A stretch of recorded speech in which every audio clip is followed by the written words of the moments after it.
So it looks like the rail trail continues that way, but they've built a path up here. So that might be kind of impassable down there. But that's where the freight train would have ran. So let's take this one. I see evidence that the hillside has been disturbed. I'm sure this area was heavily logged in the 1800s. There is a rail trail down there, or the railroad trail. And this is a trail built by the trail people. And yeah, this has been logged and mined over the years. Oh, that's fairly steep here, but it feels good. So the railroad trail's down there, but then it looks like it's going to join up right up here. So they might have had some sort of a trestle built so that they could get up this embankment. I'm not sure. There's no pictures. Well, there's a couple pictures of the train wreck that took place up here, and in which the engineer and the fireman,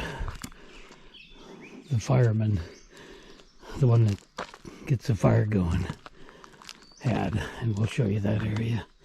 And we got a big piece of pipe. Looks like that's pretty original. I think that's going to show up in a couple of places here. So I think we are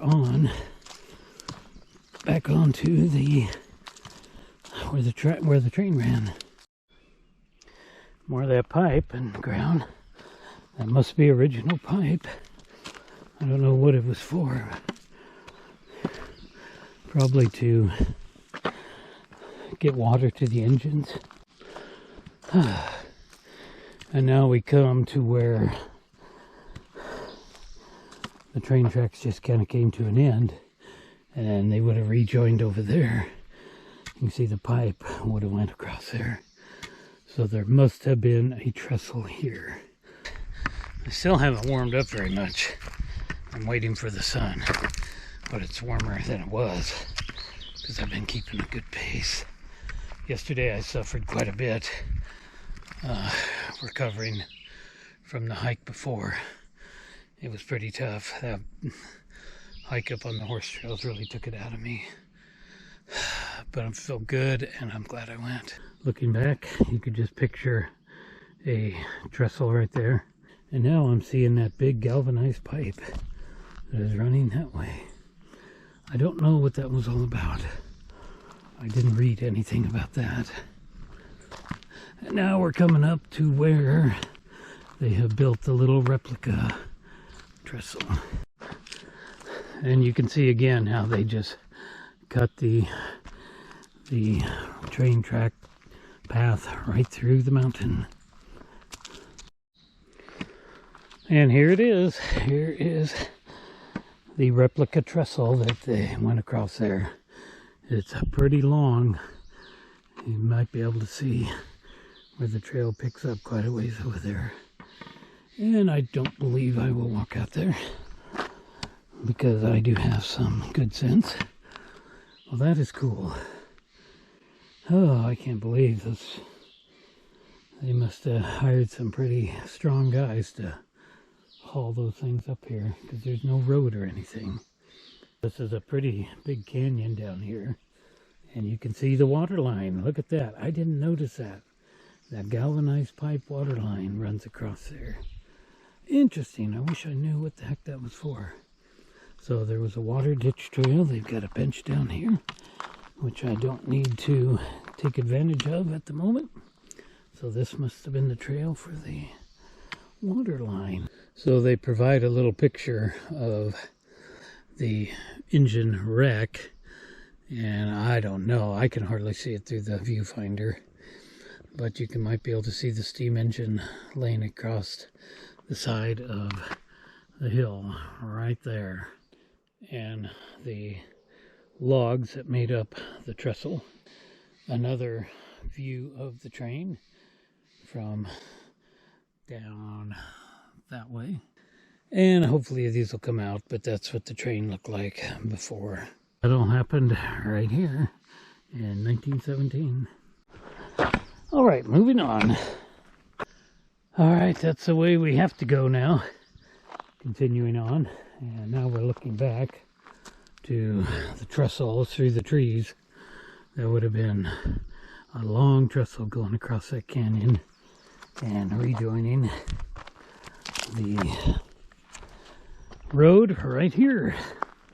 All right, let's continue on. We don't have too far to go, and then we'll get to the point to where the this road will join the main road that takes vehicles up into the mountains. And when we get there, I'll explain more about how that worked. But there's another trail that the trail people built that will take us up there without having to walk on the actual road itself. So anyway, having a good time, feeling good, and I'm looking for some of those old stumps that I talked about. I know I saw them. That big, huge trees that had been cut down, and were now, the stumps were just basically just rotting away. I don't know where they're at. I haven't seen them, but I saw them before when I was up here in 2010. In 2010, I hiked this side and I hiked the other side, and it had been my first time on this one. And I remember seeing those old stumps, thinking that they were probably cut somewhere in the 1800s. But I haven't seen them yet. I'll keep an eye out for them. Oh, look at that beautiful sunshine up there. Yeah, it's a big tall mountain. And it's actually visible from my house.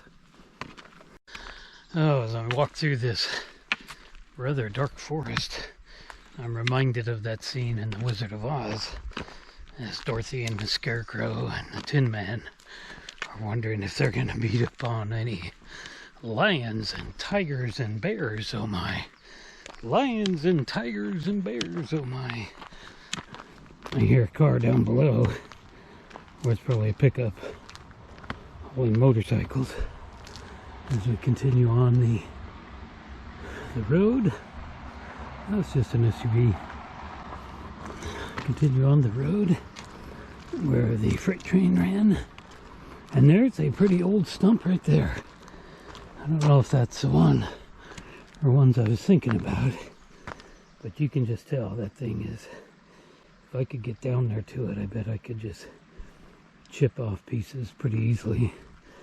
And then that one there, and then there's one over here that looks like it's even more fragile.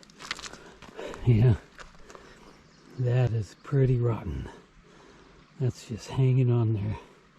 Those had to be cut in the 1800s. There's one up here that's looking very rotten as well. That's a big one. So they logged up here. I know they did. I see one down there, and I see one up here that's looking pretty rotten.